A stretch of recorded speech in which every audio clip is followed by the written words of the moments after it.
Well, my commute into uni usually takes me about 10 minutes. Sometimes I like to walk, but most of the time I ride my bike. Commute is roughly a 25-minute drive to my off-campus parking space, and then it's about a 10-minute walk from my parking space to the main university campus. My commute is about 35 miles from Lowestoft to UEA, and that takes around 50 minutes typically in the car.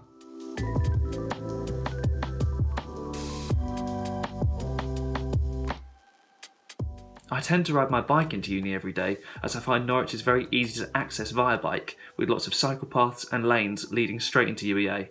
What's more, UEA has plenty of bike racks, so that it's easy to lock up your bike minutes from your lecture theatre.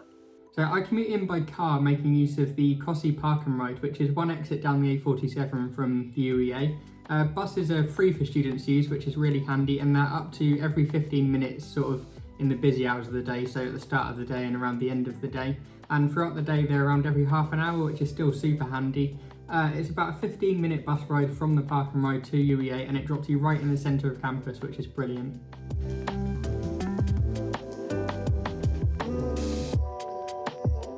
I definitely recommend giving yourself enough time in the mornings, as you don't want to be rushing to get into uni. A great thing to do is check your timetable and pack your bag for the next day the night before. That means there's one less thing to think about in the morning, and you can concentrate on doing your morning routine and getting yourself out the door and there to uni. Be organised. So if you're travelling by car in any way, make sure you check the roads beforehand. Maybe use apps like Waze. If you're travelling by bus or train, make sure you double check the bus routes and see if anything's changed, if there are any delays. My second top tip is to just let people know. So let your lecturers know, let your fellow students know. So if you're not able to turn up to a lecture or you're late, then they know and it's okay. My third top tip is to make sure you just pack extras. So pack a lunch with you, make sure you pack some water, a raincoat, make sure you're just prepared for the worst, I guess. It can be very easy to isolate yourself away from sort of the true immersion into university experience. So you might only come in just for your lectures and seminars and in contact hours, and then go home after that and not really get involved in much else. And I'd really highly recommend staying on campus a bit longer and getting involved in sort of societies, clubs, different events that are going on to meet new people and have some really great experiences. This is a really nice way to sort of make the most of your university life really, and sort of enjoy yourself, get to meet new people and sort of build some really great friendships. There's even a commuters society which is sort of created by commuters for commuters. So all the events are going to be commuter friendly, so you're not going to be going out on nights out and sort of drinking so you can't drive home after that.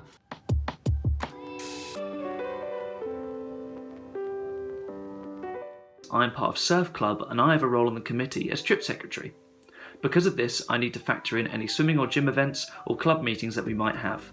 However, this is no hassle when it comes to travel, as, just like my course commitments, such as lectures and seminars, I check my timetable way in advance so I can get into university on time.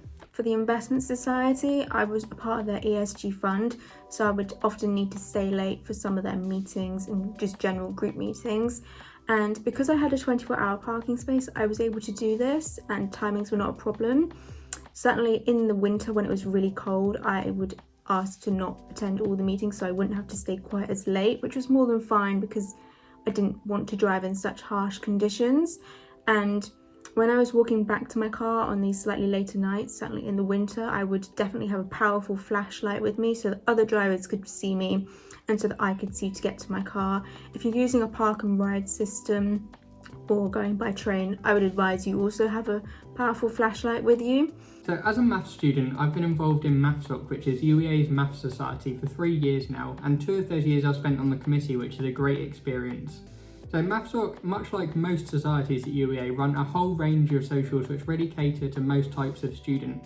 So we have our daytime events, which are things like open lectures, barbecues, trips, just general meetups, and there's also some more nightlife oriented activities too, so sort of nights out, pub quizzes, pub nights, all sorts of things which may involve drinking maybe. So as I said, there's loads of events which don't involve drinking as well, and this is really nice. This works really well with my travel arrangements because I can obviously drive home at the end of the day.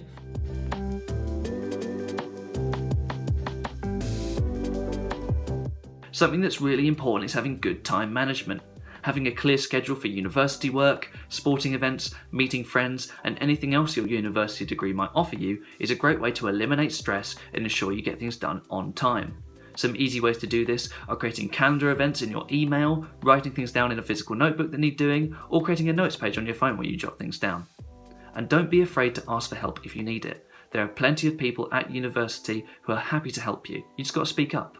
For me, the biggest thing I wish I knew was just my way into university through all these different obscure back roads, because when there's an accident on one of the main roads or a general delay, and going through these back roads, it's good to know your way around, because getting lost is really not fun and you can't always rely on the sat nav. So before I started commuting in, I wish I knew how tiring it could sometimes be. So if I've got a 9 a.m. start, or if I'm finishing the day at about sort of 4, 5, 6 o'clock, I'll get caught in the rush hour traffic, and this can be quite exhausting. So while it's great to come home to the comfort of my own home at the end of the day, I can sometimes feel just a bit sort of drained, worn out and out of energy, and so I haven't got the energy to do something with the evening. And so while you do get used to this after a sort of while and you learn to manage it, it is quite sort of, it hits you in the face at the start of the year when you're not expecting it. So it's really good to sort of be aware of that and know that you might feel like that for a few weeks at the start of the year, but once you get used to it, it works perfectly fine.